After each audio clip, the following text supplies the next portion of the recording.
What's up everyone, good afternoon, morning, or evening, whatever time you may be watching. I'm Joe the FilmBro, and today we're talking about Season 3, Episode 6 of The Mandalorian, titled Chapter 22, Guns for Hire.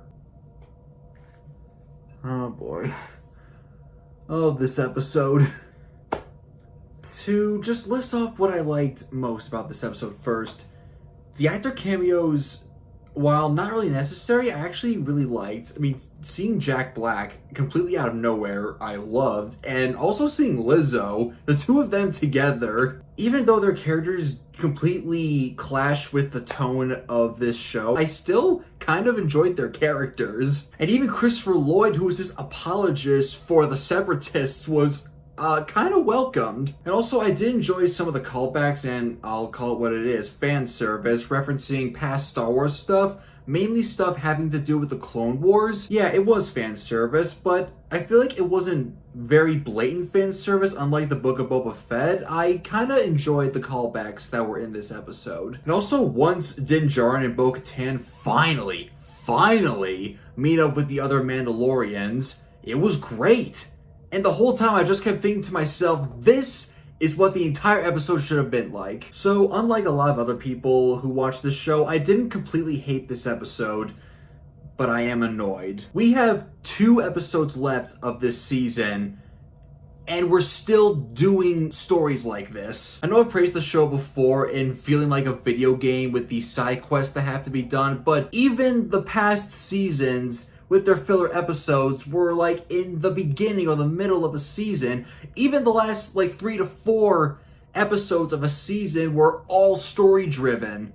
What are we doing here? I don't want to say that it's giving final season of Game of Thrones vibes, but I know, that's a bit intense to say, but I'm just annoyed. I mean, the episode before this one was so great, and it's what I've wanted throughout this entire season. I finally got it, and like I said in my last video, that episode set the bar, and this episode just did not meet it at all for me. These next 2 episodes better be mind-blowing, because if next week is anything like this, or not as great as The Pirate, even if the finale is spectacular, I will still be annoyed with this season as a whole. But with that said, let's get into my reaction for this episode, and let's hope for the best with the next 2 episodes.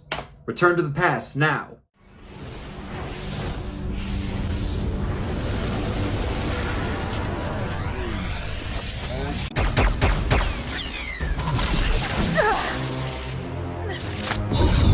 Wait a minute, that's right, she did wield it in that episode. It is time to retake Mandalore.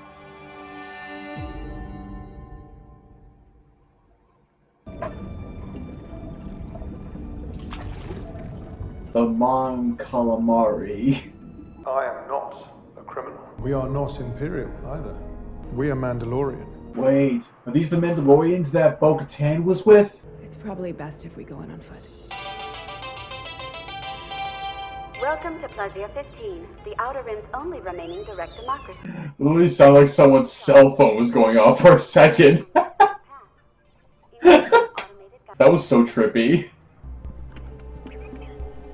Hello, Bizarro R2 and 3PO. Why do they have Imperial droids on an independent world? What did I say? Bizarro R2 and 3PO, if they're Imperial versions of them. Please do not attempt to leave the vehicle. This is not God. a request. Jeez. Come! Everyone, special guests! Mandalorian! Is that who I think it is? Take a little sip. Come, please. Is that Jack Black? What is happening? What is going on? I was once a facilities planning officer during the war, and thanks to the New Republic amnesty program, I was able to help rebuild Plaza 15. You were Imperial? He oversaw the rebuilding of this planet on which my family served. Is that Lizzo? Guys, I'm freaking out. What is happening? What? We have a problem. Yes? A droid problem. What kind of droid problems? Traffic accidents, heavy equipment failures leading to injury. Assault. Assault? You are Mandalorian. Weaponry and armor are intrinsic to your culture, are they not? They are. You see where we're going here? You want us to eliminate What do you think? You had me at battle droids. I knew he'd say that. I knew because I know he has a bad history with battle droids. Whoa. It's so weird seeing, like, the Separatist battle droids in a post-Empire Star Wars world. Jeez. Jeez! That guy looks like Christopher Lloyd. It's not, is it? See what happens when you rely on droids? Are you taking this personally? Just pointing it out. I like that they're going back to his personal, like, hatred for droids. I am Mandalorian Din Djarin, friend of Ugnaught Kuiil. You will answer our questions and help us with our task. Oh, I have spoken. I have spoken! They brought back I have spoken! Yes! Yes! Hospitality and I haven't So seen cool. battle droids since the Clone Wars. Right? Any of them look suspicious? they all look suspicious. Yeah, right? Like, you're gonna ask him that question?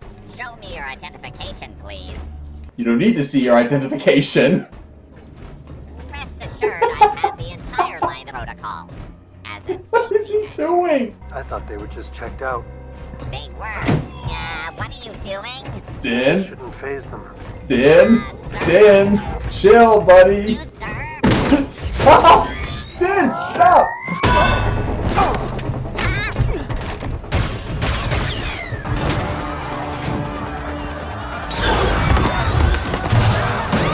No, it really goes to show that these things actually aren't easy to handle unless you're a Jedi or a trained clone trooper. Seriously though, I actually like that we're getting a point of view of someone dealing with one of these things from the perspective of, like I said, a non-Jedi character.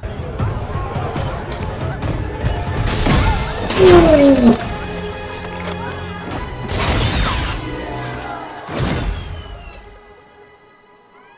You kicking droids is really not helpful. I figured out which one was malfunctioning, didn't I?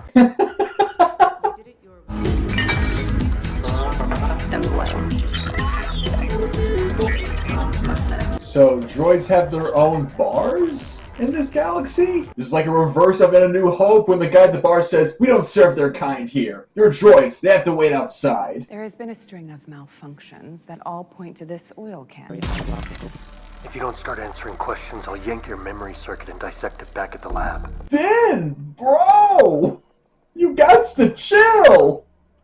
Here, droids are served nepenthe. What's nepenthe? It is a viscous lubricant that protects against mechanical wear while delivering program-refreshing subparticles. So nepenthe reprograms the droids that drink here?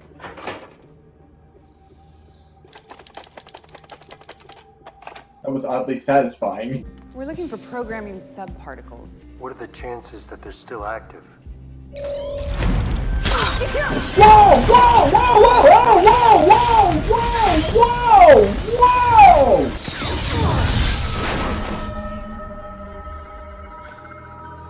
Whoa! We know about the nepenthe and the nanodroids. They didn't malfunction. You programmed them to disrupt an attack. You're coming with us. Everyone freeze! If I trigger this failsafe, it will convert the planet's docile workforce back into battle droids. That is Christopher Lloyd, 110%, right? Count Dooku was a visionary. He was cut short in his prime by the Jedi and forces. Oh! That's a shame. I kind of wanted to hear the rest of that. I forgot Grogu was still with them. Sure, he's made some mistakes in the past, but who here among us has not? Is there no room for a little bit of forgiveness in a galaxy so vast? Hey, I have a rather pertinent question. What does any of this have to do with anything? What about the Mandalorians? I grant you audience with our deployment of Mandalorian privateers. Finally.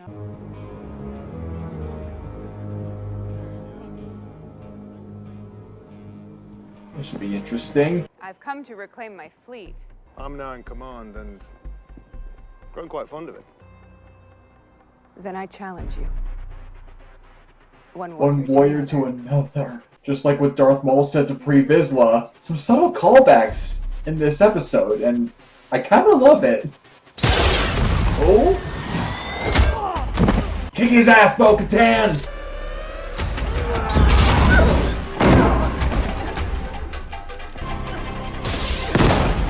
Whoa! Oh my god! Oh my god!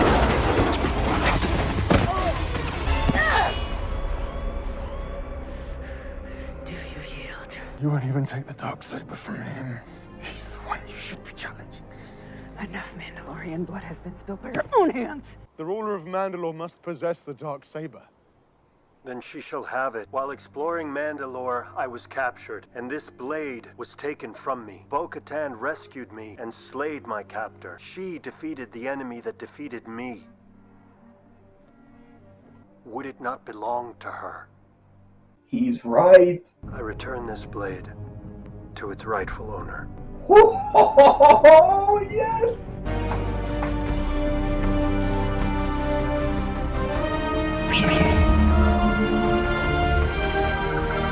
Oh, yes! Okay. Leave all thoughts, questions, and hate mail in the comments. Show the like button some love by smashing it. And if you like the content I put out there, be sure to subscribe. Thanks for watching, and I will see you next time.